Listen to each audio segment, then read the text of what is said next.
जय हिंद साथियों, पुनः ऑनलाइन क्लास में हम टीजीटी हिंदी साहित्य प्रश्न पत्र लेकर के उपस्थित हैं। आज का पहला प्रश्न है, ये 2010 का पेपर है। पहला प्रश्न है कि कामदेव का पर्यायवाची शब्द कौन सा है? तो इसमें मनोज है। कामदेव का पर्यायवाची शब्द क्या है? मनोज है। कामदेव के अन्य पर्यायवाची शब्द हैं अतुल, मदन, मनोभव, ममंथ, मनोभाव आदि। सरोज कमल का पर्याय है। उरोज अस्तर का पर्यायवाची है। निम्नलिखित में यौगिक शब्द छांटना है। तो इसमें गोपाल यौगिक शब्द है।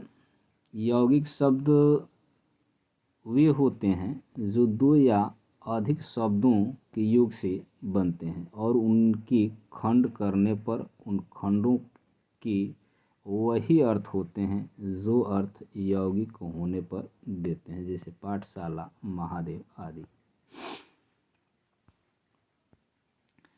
देवनागरिक लिपि का सर्वप्रथम प्रयोग किस राज्य में हुआ माना जाता है? तो इसका उत्तर है गुजरात। इसमें राजा जय भट्ट की एक शिलालेख में मिलता है।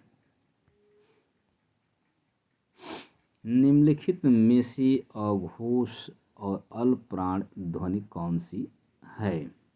तो इसमें है आपका 4 क और त, जो अघोष होते हैं और अल्पप्राण होते हैं, यानी ऐसे व्यंजन जिन्हें बोलने में कम समय लगता है और बोलते समय मुख से कम वायु निकलती है, अघोष अल्पप्राण कहलाते हैं। हर वर्ग का पहला, तीसरा और चौथा पांचवा वर्ण अघोष और अल्पप्राण होते हैं।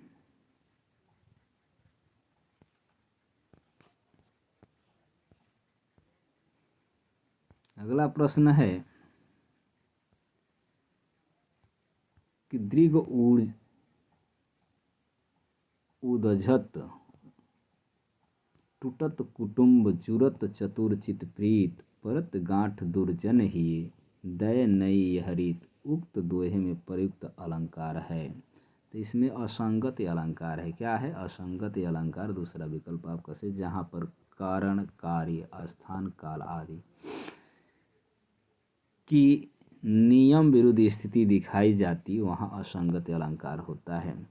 जहाँ पर असमान या असंगत संगठन का संकेत किया जाता है, वहाँ पर विषम अलंकार होता है। उपमेय की उपमान से अधिकता और न्यूनता सूचित करने वाले अलंकार व्यतिरेक अलंकार कहलाते हैं। अगला प्रश्न है, रामविलास शर्मा की आत्मकथा अपनी धरती अपने लोग कितने खंडों में विभक्त है? तो ये 3 खंडों में विभक्त है।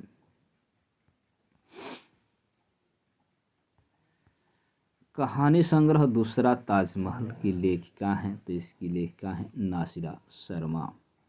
इनकी अन्य कहानियां हैं सामी, कागज, इब्बे मारियम, संगसार आदि। ममता कालिया की प्रमुख कहानियां निम्न हैं: छुटकारा, सीट नंबर 6, एक अदद औरत, मुखौटा, बोलने वाली औरत आदि।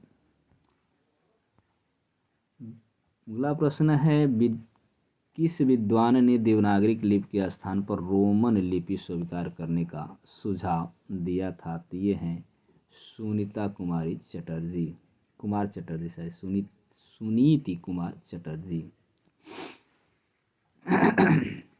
सुनीति कुमार चटर्जी के अनुसार देवनागरिक लिपि में को हटा करके रोमन लिपि को प्रचलित किया जाना चाहिए। कैंची किस शब्द की भाषा है? तो ये है आपका तुर्की भाषा है। तुर्की भाषा के अन्य शब्द हैं आका, कालीन, काबू, सौगात आदि।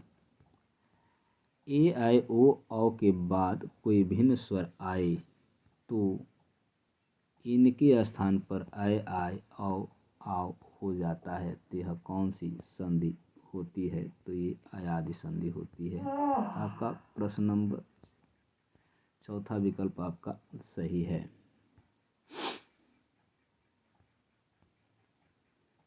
अगला है श्री राम शर्मा की बोलती प्रतिमा रचना की विधा है, तो ये है रेखा चित्र है। श्री राम शर्मा ने रेखाचित्र 1927 में प्रकाशित हुआ था। यह संग्रह रूसी लेखक तुर्गनेव की जीवित समाधि से बहुत प्रभावित है। भाषा के संबंध में असत्य कथन कौन सा है? तो यहाँ भाषा सामाजिक संपत्ति है, सही है। परिवर्तनशील भी होती है, अनुकरण सादृश्य है। लेकिन भाषा पैतृक संपत्ति है, ये क्या है? असंगति है। शहर में कोई किसी की जाति नहीं पूछता, शहर के लोगों की जाति क्या ठिकाना, लेकिन गांव में तो बिना जाति के अपना पानी नहीं चल सकता। यह कथन किस रचना से लिया गया है? तो ये है मैला आंचल से, जो फणेश्वरनाथ रेणु की रचना है। व्याख्या में देख लेते हैं। मैला आंचल फणेश्वर रेणु की के द्वारा रचित एक आंचलिक उपन्यास है। रतिनाथ की चाची बलचनामा नागार्जुन द्वारा रचित उपन्यास है। परती परिकथा फणेश्वरनाथ रेणु के द्वारा रचित उपन्यास है। ब्रज भाषा के आधुनिक कालीन प्रसिद्ध कवि हैं, तो ये हैं आपके तीसरा विकल्प जगन्नाथ रत्नाकर। रत्नाकर की प्रसिद्ध रचनाएं निम्न हैं। उद्धव शतक है, गंगावतरण है, श्रृंगार लहरी है, हिंडोला आदि इनकी प्रमुख रचनाएं हैं। मैथिली शरण गुप्त और हरिऔध भारतेंदु हरिश्चंद्र खड़ी बोली के कवि हैं। हरिबिंदी किस साहित्यकार की कहानी है? तो ये है आपका मृदुला गर्ग की। मृदुला गर्ग की अन्य कहानियां हैं कितने कैदी, टुकड़ा टुकड़ा आदमी, डफोडिल जल रहे ग्लेशियर से, समागम, मेरे देश की मिट्टी, आह। मैत्री पुष्पा की कहानी निम्न है। चिन्हार, ललमी मानिया, गुमा हस्ती है।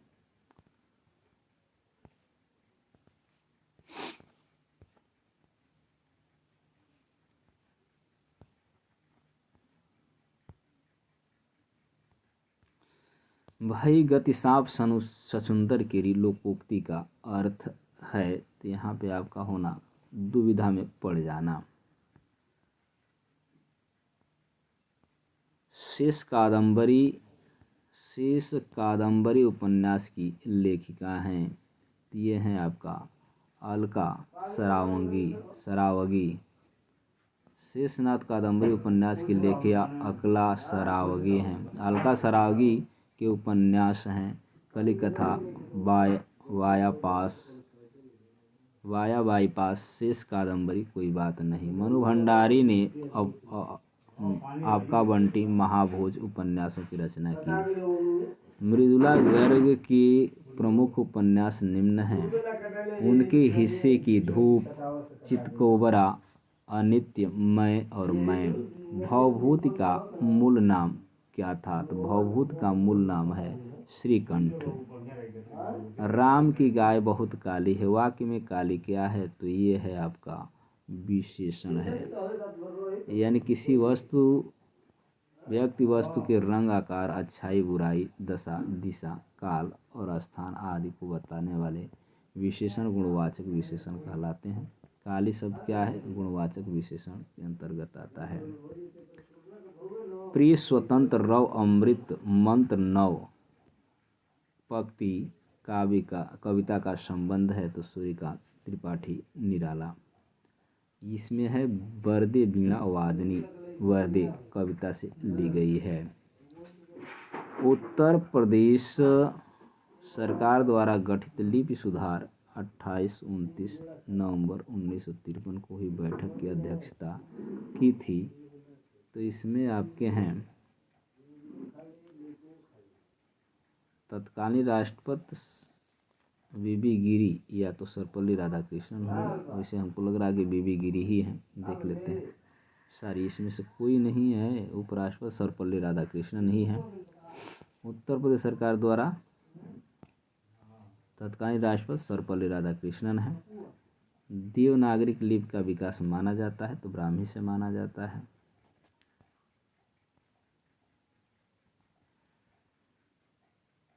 यहाँ पे दिया है आपका कुट दिया है संकल्प तद्भव और आपका सूरज। यहाँ पे तद्भव तत्सम का मिलान करना है, कौन देशी है कौन विदेशी है। तो संकल्प को हम मिला देते हैं तत्सम, तीसरा विकल्प हो जाएगा सूरज। सूरज से आपका तद्भव हो जाएगा मोटर, विदेशी हो गया, देशी साइड विदेशी हो जाएगा। ये काका आपका देशी होगा। यानी आपका विकल्प मिल रहा है तीसरा 3 के बाद 1 2 और 4 यानी 31 24। 31 24 की इसमें तीसरा विकल्प आपका सही है। क्या है? तीसरा विकल्प आपका सही है। यानी जो शब्द संस्कृत भाषा से लिए गए हैं, हिंदी में बिना परिवर्तन किए प्रयोग में लाए जाते हैं, उन शब्दों को तत्सम कहते हैं। तद्भव समय और परिस्थिति के कारण तत्सम शब्दों में हुए परिवर्तन से बने शब्द को तद्भव शब्द कहलाते हैं। देश में उत्पन्न शब्दों को देशज कहते हैं। विदेशज यानी विदेशी भाषाओं से हिंदी में आए शब्दों को हम विदेशी भाषा कहा जाता है। अगला है आपका निम्न में से कौन सी रचना महादेवी वर्मा की नहीं है? तो इसमें यामा दीपशिखा नीरजा यानी तीसरा विकल्प है आंगन के पार, जो कि महादेवी वर्मा की नहीं है। ये अज्ञेय की रचना है। महादेवी की रचना है निहार रश्मि नीरजा, संध्या गीत यामा और है आपका आदि है।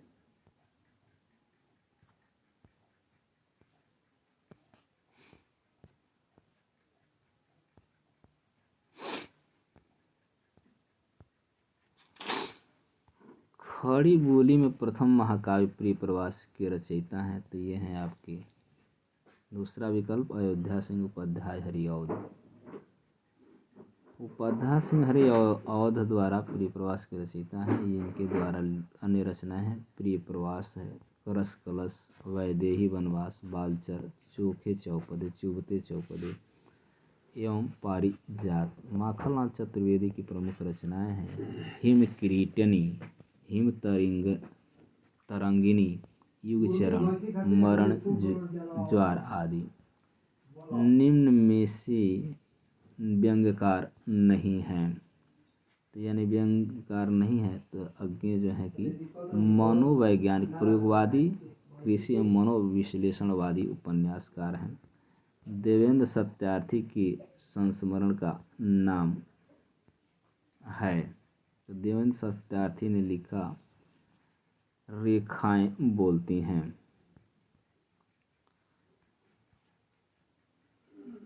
रेखाचित्र दादा दादी के चित्र, चिर नूतन चित्र, अच्छे भले आदमी की बात। रेखाचित्र में जहाँ एक निरूपण का प्राचुर्य, वहीं रेखाएं बोल उठी। सौंदर्य बोध, आज मेरा जन्मदिन है में भावात्मक का आधिक्य है। माटी की मूर्ति राम ऋषि बेनपुरी की रेखाचित्र है। अतीत के चलचित्र महादेवी वर्मा का रेखाचित्र है। विष्णुकांत शास्त्री किस की प्रसिद्ध गद्य काव्य कृति का नाम है? तो ये है कुछ चंदन की कुछ कपूर की। निम्न में से कौन सी कृति जीवनी विधा से संबंधित नहीं है? तो यहाँ पे आपका होगा बसेरे से दूरी, तो आपकी जीवनी है। भक्तमाल भी है, मालवीय जी की 730 दिन। यहाँ पे बसेरे से दूर हिंदी हरिवंश राय बच्चन की आत्मकथा है। 84 वैष्णव गोकुलनाथ की और भक्तमाल नाभा दास की कृति जीवनी विधा की है।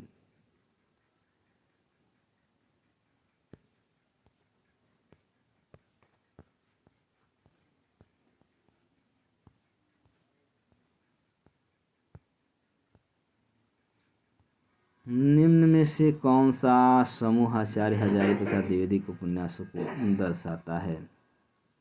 तो ये आपका है बाणभट्ट, चारुचंद्र लेखन पुनर्वा अनामदास का पोथा, यानी दूसरा विकल्प आपका सही है।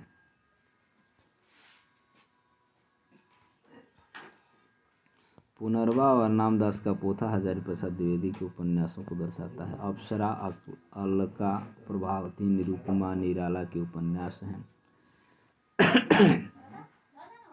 झूठा सच, दादा कामरेड, देशद्रोही, दिव्या यशपाल की रचित उपन्यास है। सोमनाथ, धर्मपुत्र, वयम रक्षामः, आत्मदाह, आचार्य चतुर्सेन शास्त्री के उपन्यास हैं। द्विग समास का उदाहरण है, तो द्विग समास का उदाहरण है राजा और रानी, ये तो द्वंद्व समास है। द्विग समास का त्रिभुवन, पहला गणना पद यावत है, संख्यावाची पद होना चाहिए, तो यहाँ पे है आपका द्विग समास में संख्यावाची होता है दूसरा, और अंतिम संज्ञा होता है। राजा रानी द्वंद्व समास, पीताम्बर में कर्मधारय समास, बहुव्रीहि समास भी दोनों पाए जाते हैं इसमें। भूदेव में तत्पुरुष समास है। निम्न में से अशुद्ध वाक्य क्या है, तो यहाँ पे दिया है यह मेरे सपने का घर, यह मेरे सपने का घर है। इसमें होना चाहिए क्या, यह मेरे सपनों का घर है। निष्फल न होने वाला कहलाता है, तो ये क्या कहलाता है, अमोघ। 9 दिन चले 2.5 कोस के तात्पर्य है, यानी धीरे धीरे चलना या अधिक परिश्रम का थोड़ा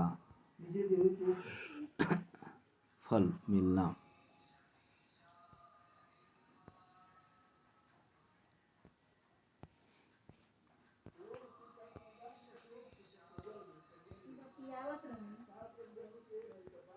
भवभूति की रचना का क्या नाम है, तो भवभूति ने लिखा है उत्तर रामचरित्र।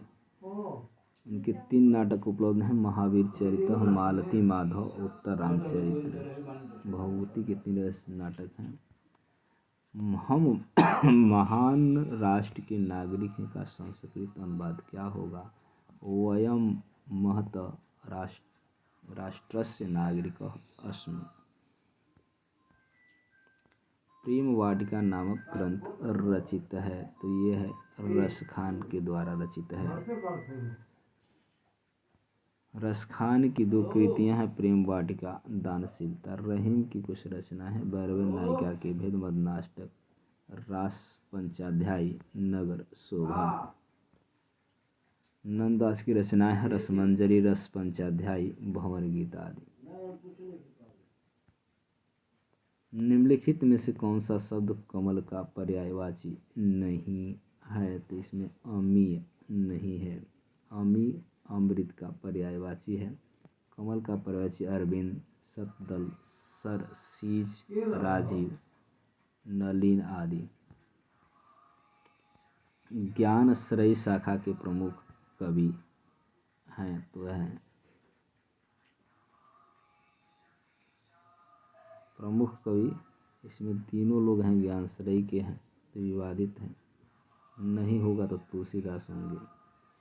यानी ज्ञानश्रयी के नामदेव, संत मूलक दास, दादू दयाल, रविदास, गुरु नानक, कबीरदास सब ज्ञानाश्रयी के आते हैं। अंतिम प्रश्न आज की वीडियो का आपको मिलेगा, निम्नलिखित में से कौन सा नाटक जयशंकर प्रसाद द्वारा रचित है, तो ये ध्रुव स्वामिनी है। आज के लिए बस इतना ही, पुनः अगली वीडियो में इसके आगे प्रश्न लेकर उपस्थित होंगे, तब तक के लिए धन्यवाद। थोड़ा व्याख्या देख लेते हैं। जयशंकर प्रसाद द्वारा रचित नाटक हैं विशाखा, अजातशत्रु, कामना, जन्मेजय, नागयज्ञ, चंद्रगुप्त आदि। कृष्णार्जुन युद्ध माखनलाल चतुर्वेदी द्वारा रचित नाटक है। रुक्मिणी परिणय अयोध्या सिंह उपाध्याय द्वारा रचित नाटक है। प्रेमलोक रामनरेश त्रिपाठी का नाटक है।